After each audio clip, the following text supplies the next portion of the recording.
Hey guys, welcome to my monthly Q&A. Thank you for submitting your questions month after month. So let's get started. The first question is always, how's the market? And so I like to start off by giving a market update. I'm going to start off by saying that the market is strong. There's still a lot of multiple offers out. Interest rates are still really low. Inventory is still really tight, keeping prices really nice and stable and high. I know that we have the elections coming up in a couple of weeks. I think a lot of people are really interested to see what will happen then. Same way that I anticipated a change with the COVID. I think that should have some sort of effect, though I don't know what it's going to be, but you never know. Even through this pandemic, the market has stayed strong. Buyers are still buying, interest rates are still low. So, I think it's interesting. It'll be interesting to see what happens next month. But for now, get those interest rates while you can.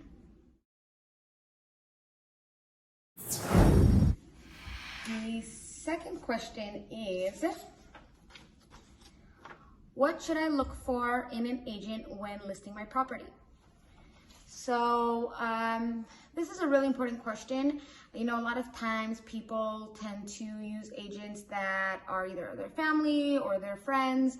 And I don't discourage that. I'm really all about loyalty, but you need to make sure that it's the right fit for your listing.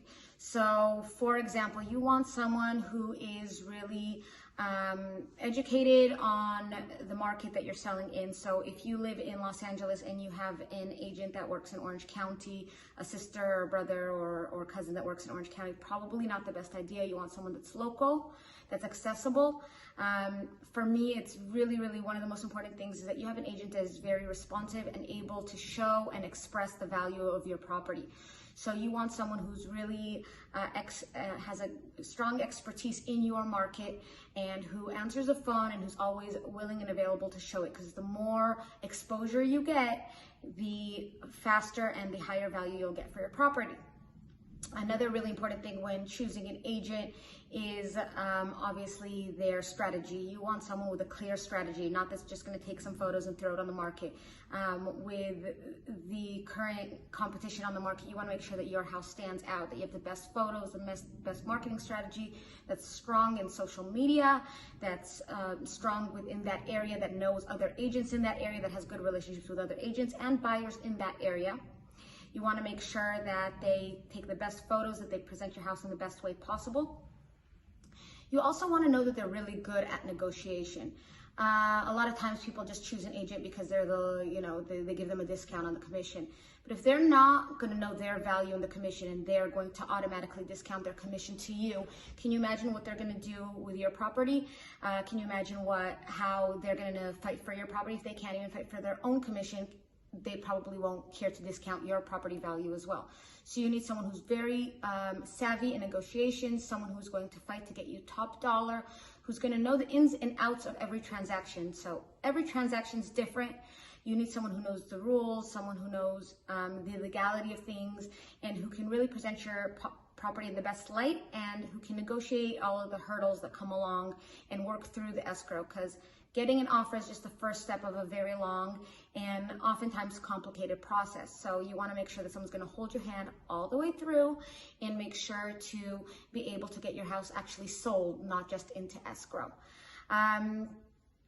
There are so many great agents out there. I think that it also depends on a personal connection, someone that you vibe well with, someone that you trust, that you know that they have your best interest and they're not just doing this for the bottom line. They really have within them a deep desire to help you, and they love what they do. And I think that comes a long way and shows in your work ethic when you actually are doing it because you come from a place of service and not just from a place of making money. So if you have any other questions with regards to that, I'll be happy to give you some other pointers when choosing an agent for listing your property. So the last question is similar to what should I look for in a listing agent, what should I look for when looking for my buyer's agent? So I want to discuss this popular misconception that, hey, if I go directly to the listing agent, I can, that'll help me get the property, or I'll get the best deal on the property if I go directly to the listing agent. And a lot of times the buyers don't realize, and what they tend to overlook is that the listing agent has a relationship with the seller. They are representing the seller. And that priority usually supersedes their relationship with you because they just met you. And their goal is always to negotiate on behalf of the seller. It doesn't mean they won't help you, but it's oftentimes for the commission rather than for what's in your best interest. So I always tell buyers that they should always have someone on their side, someone who cares about their best interest, someone who's going to negotiate on their behalf and who's going to fight for them. And that goes not only at the beginning with the purchase price, but even throughout the transaction. You need to remember that things are always going to come up. You're always going to have requests for repairs. You're always going to have appraisals. You want to make sure that the buyer's agent that you choose helps you find the right professionals, the right inspectors. And when those issues come up, helps you actually negotiate those things for you so that you actually end up with a property that you're happy with and that you get at a good price, and that the repairs that needed to be done have been done, and all of that. So I think it's really important to find someone that cares about you, who's going to fight for you. In addition to that, I think it's important to have a buyer's agent just in general, because you might be able to look on Redfin and Zillow, and that's all great, but sometimes, especially for first-time buyers, they don't know exactly what they're looking for. And they think that they know, but a lot of times if you've never purchased a home, you don't know exactly what to anticipate and what might be important to you once you actually move into the house.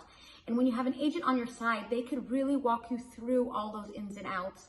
And they can actually point out homes that they think might be more suitable for you without you even realizing that, hey, that actually might be necessary for me. A good agent will stay on top of the market for you so that you don't necessarily always have to look through the market. They will know before you know what has come on the market. They might know things that are coming soon through other agents, through themselves. And that's why it's really important to have someone on your side who knows what your specific wants and needs are, so that they can keep an eye out for you and they can make sure that you're buying something that makes sense for you and your future. So I always suggest find a good agent that cares about you and will help you get exactly what you need. So thank you again for listening to my monthly Q&A and watching me month after month. Feel free to submit your questions for next month, or give me a call if you have any questions between now and then. Thanks so much. Have a wonderful day.